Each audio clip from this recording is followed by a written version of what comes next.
Okay, guys, I am live. Hello, and one and all, guys, and yes, happy May the 4th day, everyone. It is Star Wars Day, one of my favorite days of the year, because Star Wars is something I grew up with, and probably the first film series I ever watched. Yeah, it was this series and some other series I wanted to get into, and yeah. And since we've got that today, and guys, I have finished watching all episodes of Mandalorian. I love the show. I think it's great. And I'm going to do a review of that soon. I don't know when, but I shall be doing a review of that soon. So, since it is since because of that, and today it is according as I'm making this, it is May the 4th. May the 4th be with you. I thought this was the perfect time, and since Rise of Skywalker has came out on Disney Plus, and it's got its Blu-ray release. I haven't got it on Blu-ray yet, but I should do soon. I'm here to rank the Star Wars Skywalker saga. Yes, I will not be including Rogue One or Solo, but if you guys want to see where I'd actually put those movies, go onto my letterbox and you will see where I put them. But yeah, as I say with every ranking video and review, this is all my opinion. It's all subjective, not objective. Let's not be disrespectful. Let's all have fun. If we disagree, that's cool. If you guys have different opinions, if you guys want to share why you disagree with me, let's have a great discussion in the comments below. So without further ado, let's get into the Star Wars ranking.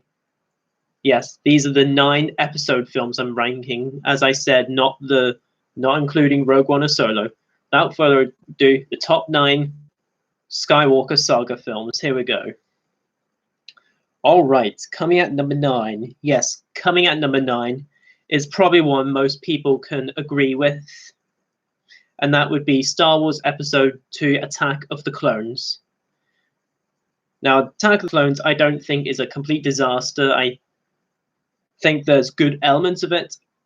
I just think it's pretty bad in general. I mean, it's not the worst film ever. I mean, you have good elements of it. I mean, John Williams' score is still amazing. Ewan McGregor is like the best character out of any of the prequel characters, other than Darth Maul. Yes, the romance with Anakin and Padme is just not Star Wars. The dialogue is really bad. Hayden Christian is very bad as yes, I reviewed all the 6 original Star Wars movies, the originals and the prequels, before Force Awakens back in 2015. Those cringy ass videos. If you want to hear more thoughts, go check out my review, I guess. But yeah, Attack of the Clones is just very boring. The most boring Star Wars film, in my opinion. I think it could have been a lot better. I mean, I'm not too sure how hyped this was. But Phantom Menace, back when it came out, it certainly was hype. And Revenge of the Sith as well, but we'll get into those soon. But yeah, Attack of the Clones is my least favorite Star Wars film in the saga and the Skywalker saga. I've not watched the holiday special or the Ewok movies. I've never seen them, but I have seen the Clone Wars movie. But anyways, that's number 9, Attack of the Clones. All right, coming at number 8. Now, coming at number 8, some people, I know people might disagree with me. They would have this a little higher on their list. Some people think,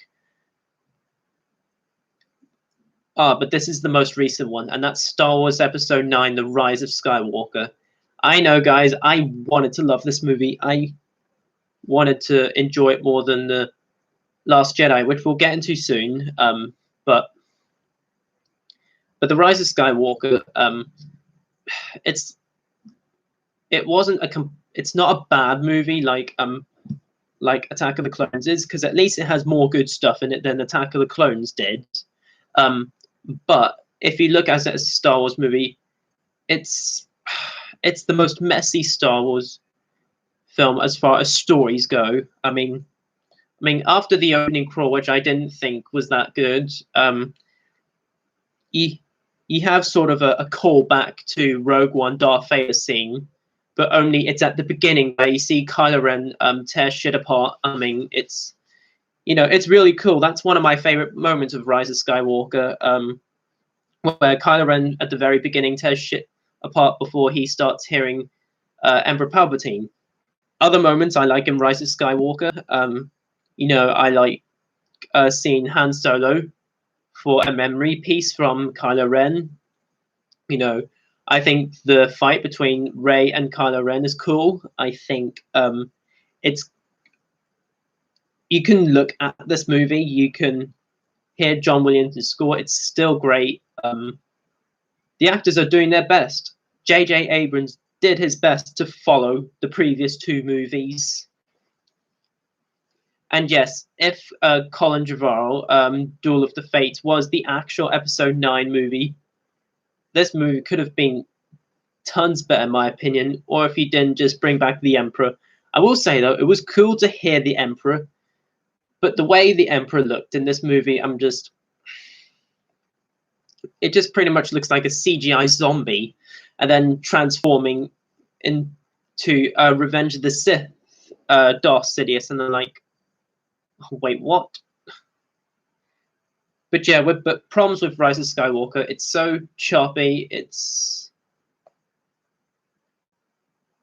very there's moments I'm like, wait, what? Especially what they do with Kylo Ren and Rey, though, they have a kiss, and I'm just like, oh my god, really?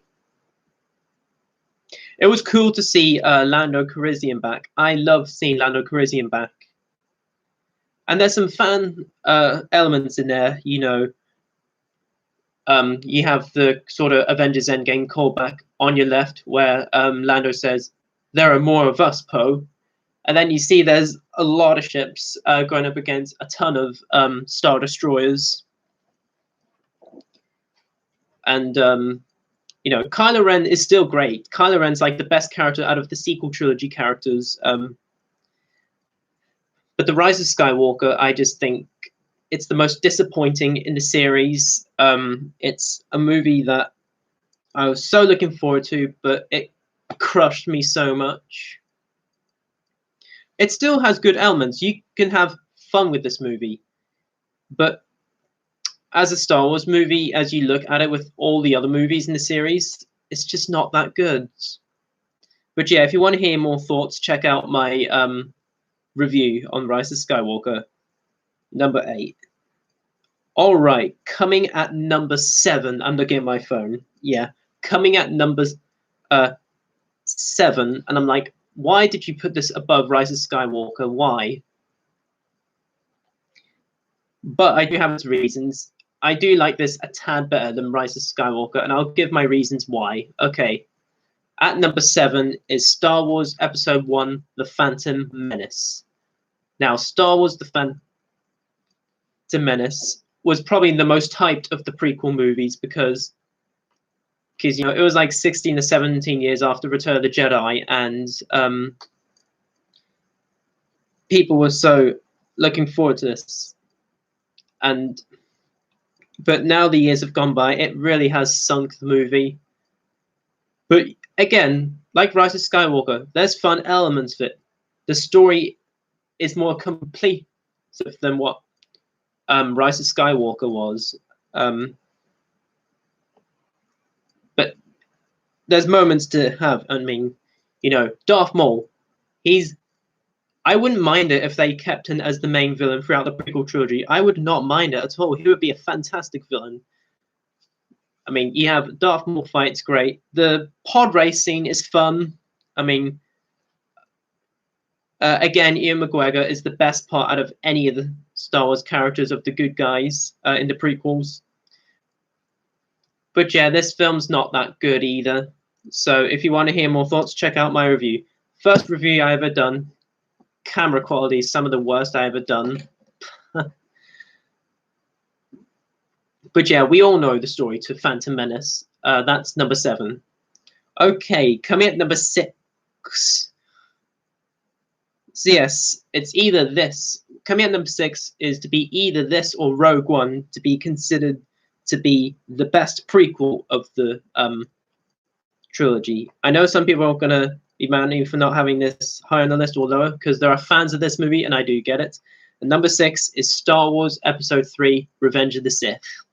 Now, Revenge of the Sith also does have problems as well. The dialogue isn't very good.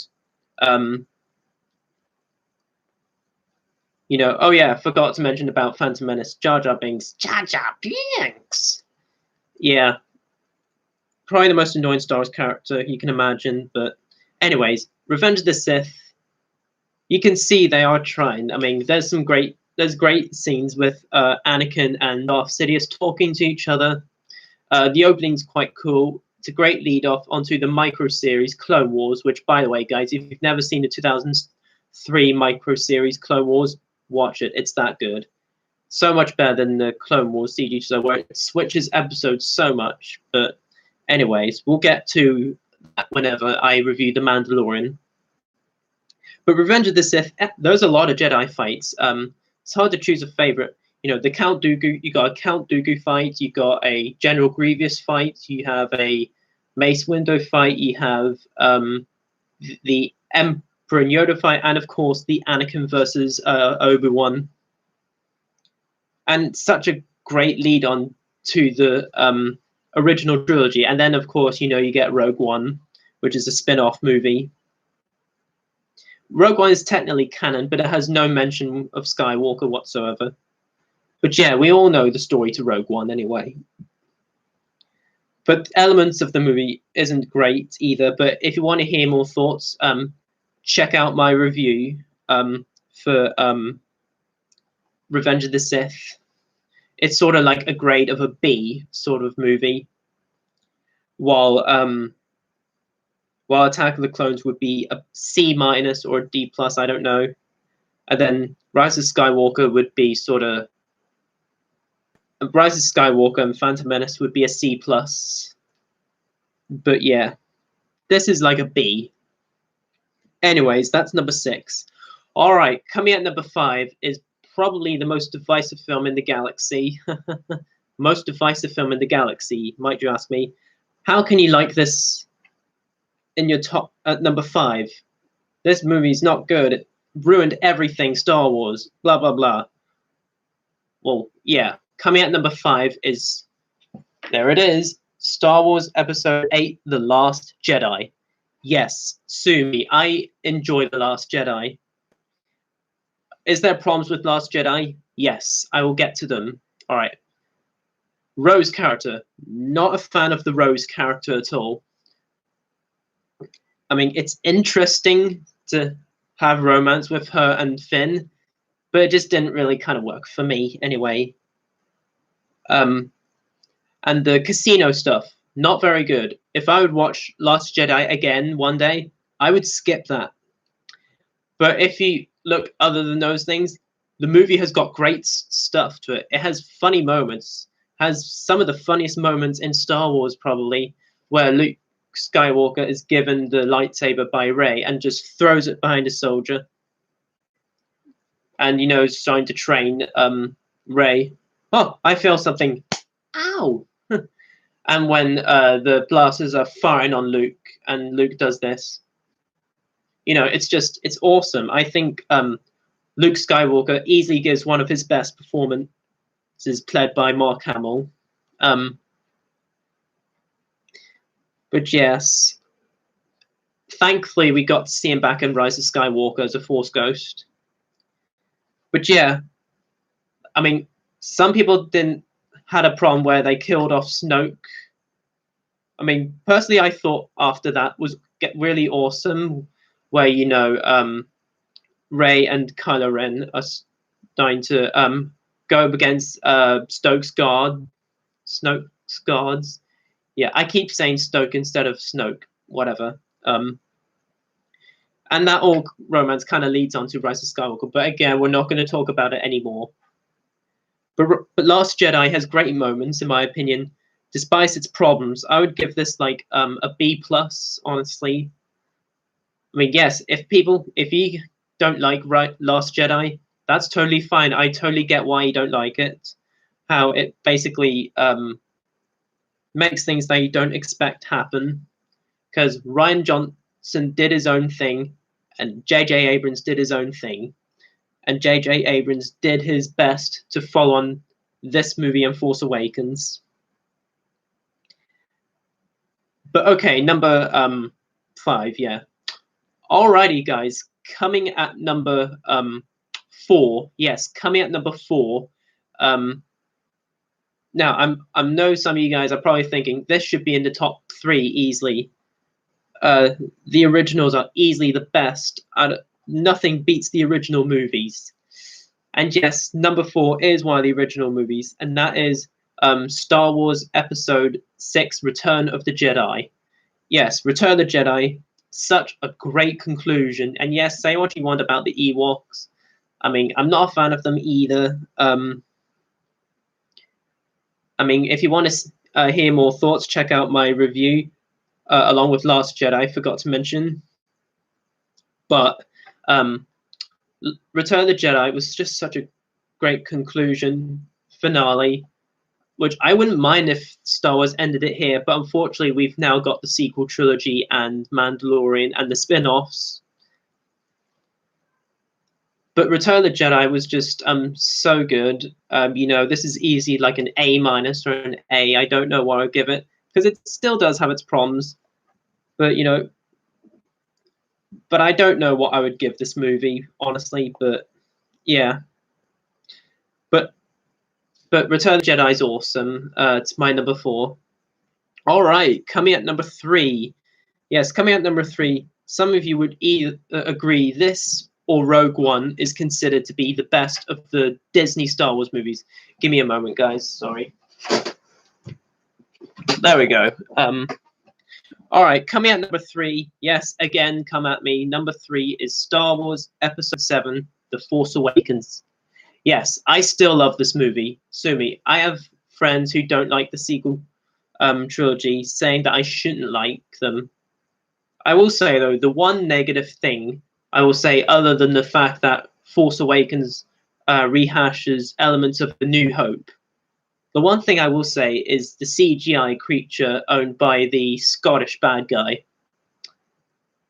The CGI to the creature after you see Han Solo and Chewbacca. The CGI monster with the Scottish baddie, that's kind of like the one and only big negative I would have with Force Awakens. It kind of sort of ripped off Men in Black a bit, if you've seen Men in Black. But other than that, guys, if you forget about the other Star Wars movies and look at Force Awakens, it's just such a fun ride. I mean, Rey was such a brilliant character. This is easily her best time out of the sequel trilogy, in my opinion. You know, the scene, Han Solo's death is powerful stuff. You know, I know there's only one Jedi fights, but come on, there's great action in Force Awakens. This is definitely, I would give this probably an A. But yeah, if you kind of think about it, it's sort of between an A- or an A. But I still love The Force Awakens, and I still will to this day. If you don't like it, that is fine. I respect your opinion. Just hope you respect mine as well. So yes, Force Awakens, number 3. All right, I know it's predictable to have these at number 1 and number 2, but both of these movies are A pluses, some of the best movies ever. But anyways, coming at number 2 needs no problems whatsoever with this movie. It started the franchise. It changed cinema forever. It was a movie. Before this, we've had big movies like you know, the first few James Bond films. Lots of classics like, you know, Psycho, The Godfather, Good, Bad, the Ugly, but this right here changed cinema forever. And that is Star Wars Episode 4: A New Hope, or as most people like to call its original title, just Star Wars. So Star Wars, I'll call it anyway, because it started the franchise. But yeah, Star Wars: A New Hope. Anyway, it doesn't matter. But this movie, nothing else needs to be said about this movie. As one of the best opening shots, is the Star Destroyer coming through, and yeah, and seeing Obi-Wan as an old man, teaching Luke the ways of the Force, and Han Solo is probably the best character in A New Hope, in my opinion. The Greedo scene is amazing, and Han shot first. Enough said. It's got amazing characters that were introduced so well. Princess Leia, rest in peace, Carrie Fisher. Chewbacca, Luke Skywalker. What else needs to be said about A New Hope? It's amazing. It's one of the best, probably the best film from the 70s, competition with Alien, but this movie is just an achievement in film. It was the one and only Star Wars film to get nominated for Best Picture. And A New Hope, or just Star Wars, is my number 2 favorite. Okay, coming at number 1, you guys probably knew this was coming right now. I know it's predictable. You can call me a fanboy of this movie all you like, but this movie, again, needs no explanation. Number 1 is Star Wars Episode 5, The Empire Strikes Back. Yes, The Empire Strikes Back is an achievement for sequels. Have the characters are more emotional, have better direction, the special effects. That's how sequels should be. They really should be like that. And just the plot twist scene, like, people did not expect this whatsoever. Luke, I am your father. Just amazing stuff. The Jedi fight is easily one of my favorite. It probably is my favorite, but yeah, along with the Return of the Jedi fight. But this movie is just, it's everything a sequel should be. Like Terminator 2, The Dark Knight, Aliens, Blade Runner 2049. I know it's recent, but still. Dawn of the Planet of the Apes. Captain America Winter Soldier, Avengers Infinity War, Spider-Man 2. This is how you should do a sequel. If you want to hear more thoughts, check out my review on all these movies. Empire Strikes Back is my number 1. Alrighty guys, that was my ranking on the Skywalker saga. Comment down below, let me know what is your favorite Star Wars movie. How would you rank the Skywalker movies? And yes, you can include all the Star Wars movies. You can include Rogue One and Solo if you like. Include those if you like. I don't mind at all. Let me know below how you rank the movies below, and let's have a great discussion. And yes, guys, I'm hopefully gonna do my Mandalorian review. So if you don't even know what Star Wars is, it's amazing. Anyway, as always, comment, like, subscribe. All my social media links will be in the description below. Don't forget to click the notification bell before you leave. And until my next video, guys, I shall see you all next time, and peace. Take care, everyone. Stay safe.